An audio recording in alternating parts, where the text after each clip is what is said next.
नमस्ते बच्चों, मैं डिम्पल भट्ट श्रीमती जेएमजे हाई स्कूल शेरथा, जिला गांधीनगर 10वीं कक्षा के इस क्लास में आपका स्वागत करती हूँ। शुरू करते हैं कहानी चोरी। लेखक है यशपाल जैन। ये यशपाल जैन है जिनकी याद में भारतीय डाक विभाग ने एक डाक टिकट जारी किया था, उनका चित्र है। परिचय। आपका जन्म अलीगढ़ जिले के विजयगढ़ कस्बे में हुआ था। कस्बा यानी छोटा सा जो विस्तार होता है वह। बाल साहित्य पर आपने अपनी लेखनी चलाई। लेखनी यानी कलम। बाल मनोविज्ञान पर उन्होंने अनेक कहानियां लिखी है। बाल मनोविज्ञान यानी बालकों के मन का विज्ञान। सन 1990 में उनको भारत सरकार का प्रतिष्ठित पुरस्कार पद्मश्री प्राप्त हुआ था। अजंता इलोरा, अहिंसा और भारत के यात्री उनकी ख्यातनाम कृतियां है। नौकर हमारे परिवार का अंग होना चाहिए। हमें उसके साथ आत्मीय व्यवहार करते हुए स्वीकार करना चाहिए। हम जो खाते हैं वह नौकर को भी मिलना चाहिए, ताकि मानवीय और सौहार्दपूर्ण वातावरण से घर में सुख शांति और आनंद बना रहे। इस संदेश के साथ एक परिवार की कहानी यहाँ सुंदर ढंग से प्रस्तुत की गई है। कहानी में मुख्य पात्र है मालती जो घर की मालकिन है, बिंदु जो घर का नौकर है और उनका पति नंदन। मालती का जो पति है वह है नंदन। कहानी में नौकरों के प्रति घर में किस प्रकार का बर्ताव होता है वह बात को बताया है, और छोटे छोटे बच्चे जो श्रम करते हैं उनकी मनोदशा का यहाँ पर लेखक ने बखूबी वर्णन किया है और वो हमारी संवेदना को जगाता है। कहानी को पढ़ने से पहले बाल श्रम का हम मतलब समझ ले कि बाल श्रम का मतलब यह है कि जिसमें कार्य करने वाला व्यक्ति कानून द्वारा निर्धारित आयु सीमा से छोटा होता है।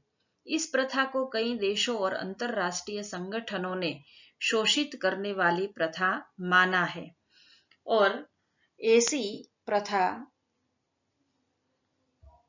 को दूर करने के लिए कई लोग कार्य में जुट गए हैं। तो आइए शुरू करते हैं कहानी चोरी।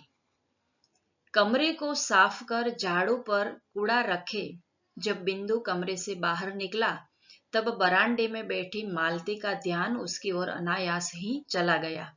कहानी की शुरुआत में मालती जो है वह बैठी है बरामदे में। बाहर जो खुली ओसारी होती है, बरामदा जिसे कहा जाता है, दालान भी कहा जाता है, वहां पर मालती बैठी हुई है और उनका नौकर जिसका नाम बिंदु है वो कमरे की सफाई करता है और सफाई करने के बाद वो कमरे से निकलता है और अनायास ही चला गया। अनायास ही, बिना आयास के, बिना प्रयत्न के।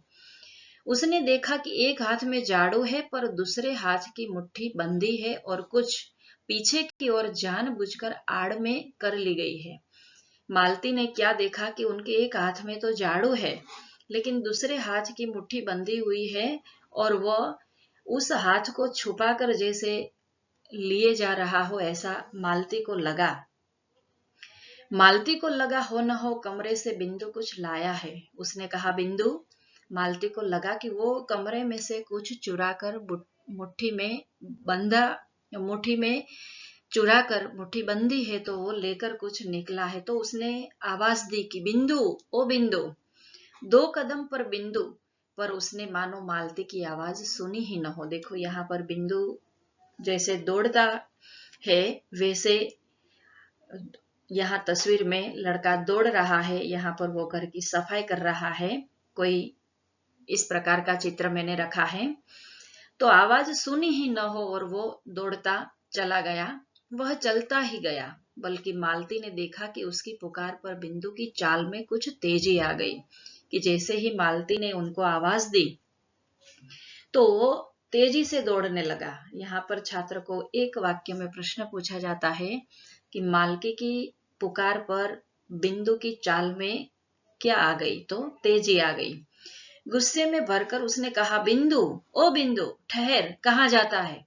इतना कहना था कि बिंदु तो दौड़ने लगा और वह गया। जैसे वह जल्दी से दौड़ने लगा, अपनी मालकिन की आवाज पर रुका नहीं।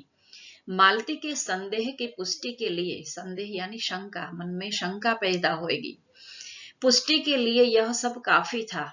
उसने तेजी के साथ कहा, सुनते हो जी, देखो बिंदु कुछ लिए जा रहा है, जल्दी आओ, जल्दी आओ। नंदन अपने कमरे में बैठा अपने पत्र के लिए कुछ लिख रहा था। देखो यहाँ पर नंदन कुछ लिख रहा है। मालती का यो चिल्लाना उसे अच्छा नहीं लगा और उसने चाहा कि टाल दे, पर मालती माने तब ना।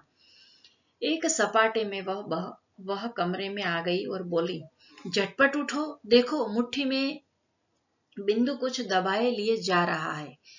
वह नंदन के कमरे में जल्दी से आई और कहने लगी कि जल्दी उठो और देखो, बिंदु कुछ लेकर यहाँ से भाग गया है।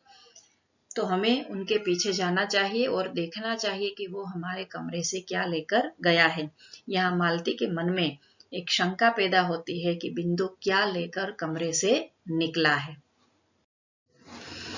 नंदन ने कलम एक और रख दी और जिसे किसी ने जबरदस्ती पकड़कर उठा लिया हो, वह उठा। कमरे से बाहर आया तो देखता क्या है कि बिंदु लौट कर आ रहा है। एक हाथ में झाड़ू है, दूसरा रित्ता है, रित्ता यानी खाली, और नीचे लटका है।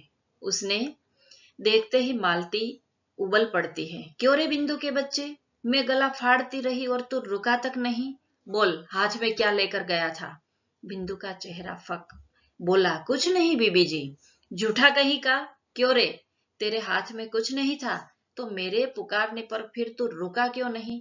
मालती ने रोषपूर्ण स्वर में पूछा। रोषपूर्ण यानी गुस्से में आकर उन्होंने बिंदु से पूछताछ की कि अगर तुम्हारे हाथ में कुछ नहीं था तो मेरी आवाज लगाने पर तू क्यों नहीं रुका? उनके हाथ में झाड़ू था और दूसरा हाथ रित्ता था।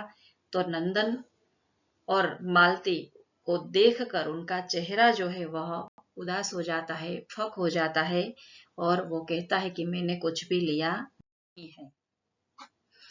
बिंदु से बोला नहीं जा रहा था, कहे तो क्या कहे।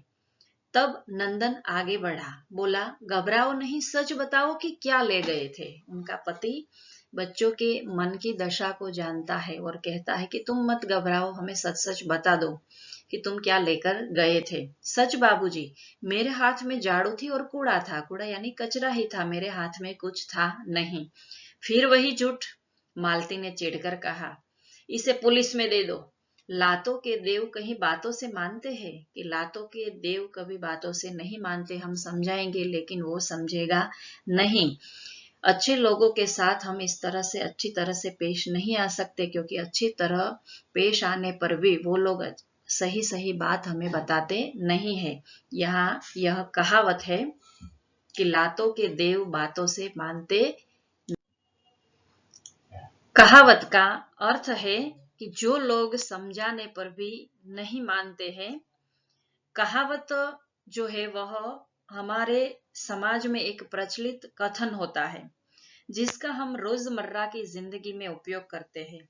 आम लोगों के लिए अत्यंत महत्वपूर्ण तथ्यों को प्रकट करने वाले संक्षिप्त किंतु महत्वपूर्ण कथनों को ही कहावत कहा जाता है।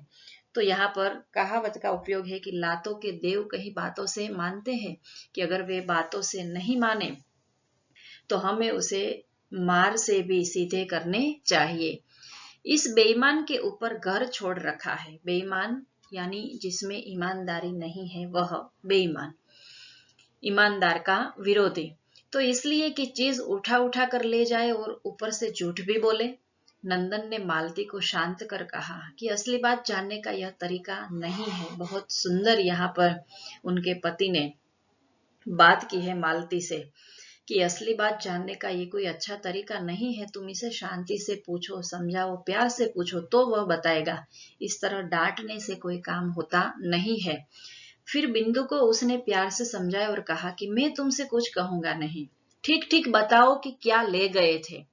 किंतु बिंदु घबराया सा, खोया सा धरती की ओर देखता रहा और नंदन का बहुत आग्रह हुआ तो उसने इतना ही कहा, मैंने कुछ लिया नहीं है।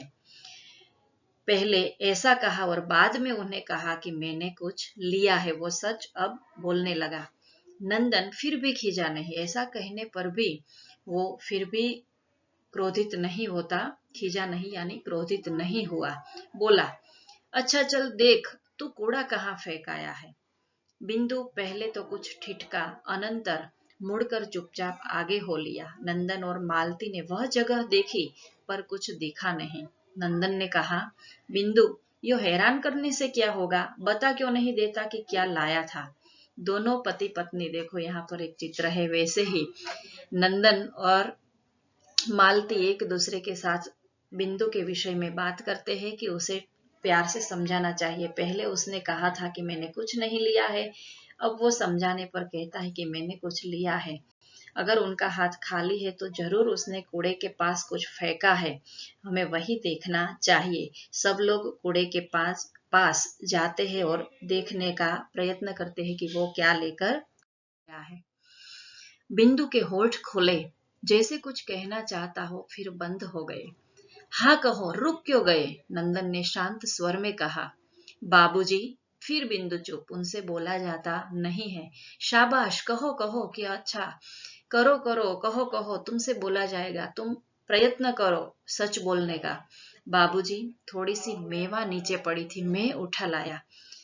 बिंदु कह तो गया पर जैसे वह अनुभव कर रहा हो कि दुनिया का जाने कितना गहरा पाप उसने कर डाला है, कि उसने कह तो दिया कि मैंने कमरे में पड़ी हुई एक मेवा जो थी उसे मैंने उठा लिया था और मुझे खाने की उनकी इच्छा हो गई थी, तो कह तो दिया, लेकिन उनके मन में इतना दुख हो रहा था कि जैसे उन्होंने कोई बड़ा पाप कर दिया। मैं कहती थी ना, मालती बोल उठे, कि यह कुछ न कर न कुछ जरूर ले आया है। देखा मेरी बात सच निकली ना। मेवा का तुमने क्या किया बिंदु? खा ली। उसने धीरे से कहा कि मेवा तो मैंने खा ली। देखो यहाँ पर जैसे कोई एक बच्चे को प्यार से समझाता है, वैसे ही नंदन बिंदु को समझाकर उनके मुख से सच उगलवाने का प्रयत्न करता है और वह सच बोल देता है कि मैंने वहां पर मेवा पड़ी थी, वह मेवा को खाया था और कुछ मैं यहाँ से लेकर गया नहीं हूं। इतनी जल्दी? बिंदु, झूठ मत बोलो, सच बता दो। इधर फेंक दी। नंदन और मालती ने देखा कि उसकी बताई जगह पर थोड़े से काजू और कुछ किशमिशें पड़ी है। नंदन ने बिंदु के कंधे पर हाथ रखा और कहा, मेरे साथ आओ। बिंदु चुपचाप मालिक के साथ चल दिया। नंदन उसे लेकर कमरे की ओर गया। मालती ने कहा, आज इसने मेवा ली है, कल को कोई और कुछ उठा ले जाएगा। एक बार जो नियत बिगड़ी तो क्या फिर हाथ रुकता है? नियत यानी दानत, कि इसने आज एक थोड़ी सी भले मेवा ली है, लेकिन आगे को वो कोई और चीज भी लेकर जाएगा, उठा ले जाएगा। अगर एक बार नियत बिगड़ी है तो वो बार बार लेकर चला जाएगा, तो हमें सावधान होने की जरूरत है। नंदन ने पत्नी की बात सुनी अनसुनी कर दी, यानी सुनी अनसुनी यानी न सुना हो ऐसा बर्ताव उन्होंने किया। बिंदु को साथ लेकर कमरे में गया और कनस्तर खोलकर उसमें से एक मुट्ठी मेवा उसके हाथ में देते हुए बोला, बिंदु लो, खा लो। यहाँ पर देखो नंदन जैसे बिंदु को समझाता है और कनस्तर खोलकर यानी डिब्बा खोलकर उसमें से एक मुट्ठी मेवा उसके हाथ में देता है और कहता है कि लो बिंदु, तुम इसे खा लो। लेकिन बिंदु के मन में अभी भी दुख है, पछतावा है, इसलिए वो मेवा लेता नहीं है। पति के इस नरमी के व्यवहार से मालती आग बबूला हो गई। आग बबूला होना यानी बहुत ही क्रोध में आ जाना। देखो यहाँ पर चित्र में पति पत्नी में झगड़ा हो रहा है और पत्नी जो है वह पति पर आग बबूला हो रही है। बोली, ऐसे ही तो नौकर बिगड़ते हैं, उसे कुछ कहना तो दूर, उल्टे उसकी खुशामद करते हो। नंदन मुस्कुराया, बोला, मालती चोर बिंदु नहीं है, हम है। हम क्यों ऐसी चीजें खाए जो सबको नहीं मिलती? इसी से तो चोरी की भावना को जन्म मिलता है।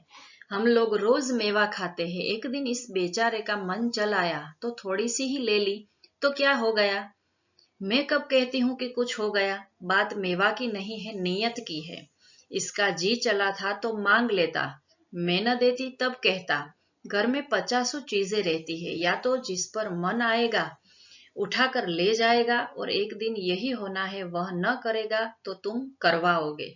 कि तुम उनकी खुशामद करते हो तो मुझे लगता है कि एक दिन ऐसा आ जाएगा कि वह हमारे घर से एक एक करके कई चीजों को उठाकर ले जाएगा, क्योंकि आज उसकी नीयत बिगड़ी है। तो नंदन उसे समझाता है कि थोड़ी सी मेवा ही ली है, और उनकी भी इच्छाएं होती होगी अच्छा खाने की। हमारी गलती है, गलती उसकी नहीं है। चोरी की भावना को जन्म कौन देते हैं? हम ही देते हैं। कि अगर हम रोज मेवा खाते हैं, एक दिन उसकी इच्छा हुई और उसने ले ली, तो इसमें गलती हमारी है, हमें ही उनको देनी चाहिए। हम जो खाते हैं वह हमारे नौकरों को भी मिलना चाहिए। वही बात यहाँ पर नंदन के पात्र द्वारा लेखक ने बताई है। मालती, यह बात नाराज होने की नहीं है, सोचने की है। बहुत बड़ी बात बताता है नंदन उनकी पत्नी मालती से। देखो यहाँ पर दोनों बातचीत करते हैं। बातचीत का विषय है बिंदु। कि यह तुम्हारे नाराज यानी खफा अप्रसन्न होने की बात नहीं है, सोचने की बात है। जब तक सब चीजें सबको नहीं मिलती, चोरी बंद नहीं हो सकती। कि चोरी का जन्म कहाँ से होता है? कि जब तक समान रूप से सभी को चीजें मिलती नहीं है। चोरी अच्छी नहीं है, पर आज की स्थिति बड़ी लाचारी की हो गई है। नंदन ने समझाते हुए कहा कि चोरी हम भी जानते हैं कि अच्छी नहीं है, लेकिन चोरी करने के लिए क्यों लोग मजबूर हो जाते हैं? क्योंकि उसे हमारे समान सब कुछ मिलता नहीं है, समानता की भावना नहीं है, इसीलिए चोरी का जन्म होता है। हम मेवा खाते हैं और उनको नहीं मिलती, इसीलिए वह चोरी करने के लिए प्रेरित होता है। देख लेना, एक दिन यही बिंदु घर में से ट्रंक उठाकर न ले जाए तो मेरा नाम भी मालती नहीं। इतना कहकर मालती रसोई में चली गई और नंदन पुनः अपनी कुर्सी पर आ बैठा। पर मन उसका दूसरी ही दिशा में चल रहा था। थोड़ी देर वह सोचता रहा, फिर उसने विचारों को समेटा और लेख पूरा करने में लग गया। लेख पूरा हुआ तो काफी देर हो चुकी थी। वह उठा और सीधा रसोई में पहुंचा। यहाँ पर देखो दृश्य है वैसे ही। देखता क्या है कि मालती सिल पर चटनी पीस रही है। नंदन ने कहा, बिंदु कहाँ है? मैं क्या जानूं, तुम जानो और तुम्हारा लाडला बिंदु जाने। उन्होंने रूखे हुए स्वर में नंदन से बात की। उसे निकाल दिया। निकालने वाली मैं कौन होती हूँ? कब से नहीं है, तभी चला गया था। नंदन थोड़ा हैरानी में पड़ा।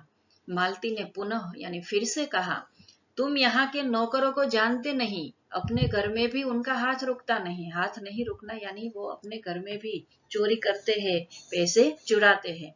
कुंदन के यहाँ कितना अनाज भरा है, फिर भी एक दिन आंख बच गई तो काका के यहाँ से गेहूं ले गया। नंदन जानता था कि बहस का अंत नहीं। उन्होंने एक दूसरे लड़के का उदाहरण दिया, कुंदन का, कि कुंदन भी काका के यहाँ से गेहूं ले गया था। बहस यानी चर्चा। उसने बात आगे नहीं बढ़ाई और तौलिया उठाकर स्नान करने चला गया, और स्नान करने के बाद उसने भोजन किया। दोपहर बीती और शाम होने को आई। फिर भी जब बिंदु न लौटा तो मालती के मन को अच्छा नहीं लगा। चौके में अब भी बिंदु का खाना पड़ा था।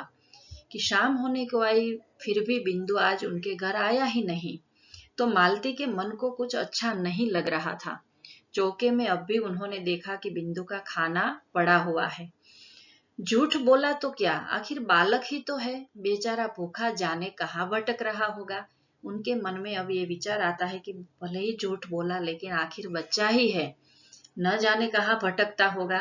कई बार कमरे से बाहर आ आकर मालती ने बिंदु को देखा, फिर बगीचे का एक चक्कर लगाया कि कहीं पेड़ के नीचे पड़ा सो न रहा हो। देखो यहाँ पर जैसे वो बगीचे में टहल रही है, और वो बिंदु को खोज रही है, लेकिन बिंदु कहीं दिखता नहीं है। वैसे ही वो खोज रही होगी, पर बिंदु वहां कहाँ था जो मिलता।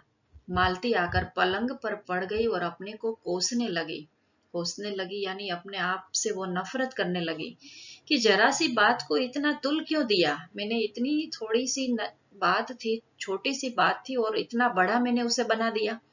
थोड़ी सी मेवा ले गया था तो क्या गजब हो गया था, कि कोई ऐसा गजब बड़ा तो नहीं हो गया था कि मैं उसे इतना डांटूं।